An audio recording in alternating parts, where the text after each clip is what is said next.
11 दीस भरकटलेल्या आणि समुद्रात अडकून पडलेल्या गोयच्या IFB सेंट अँथन नावाच्या एका बोटीतल्या 31 मच्छीमारांका वाचोवपाक भारतीय तटरक्षक दलाच्या जवानांका यश आयिल्लें आसात। आमकां मेळालेल्या माहितीनुसार ही बोट आसा ती मच्छीमारी करपा खातीर समुद्रात गेल्ली, मात्र समुद्रात सुरू आशिल्ले वादळ आणि तेजेतच त्या बोटीचे स्टेरिंग आसा तेज्यात बिघड जाल्ल्या कारणान त्या बोटीचो संपर्क तुटिलो।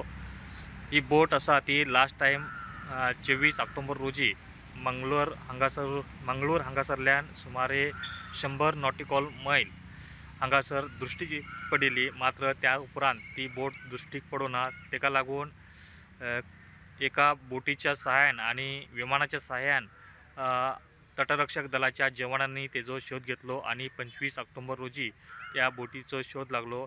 त्यानंतर त्या ठिकाणाचेर वचून जवानांनी ती बोट दुरुस्ती करून कारवार जिल्ह्यातल्या होन्नावर या बंदराचेर ती बोट आणिल्ली आसात आणि तेज्यात 31 मच्छीमार आशिल्ले तेंका सुखरूप संरक्षीत तेका या होन्नावर बेटाचेर आणिल्ले आसात। पुर्वतंडा खातीर प्रमोद फोंडे।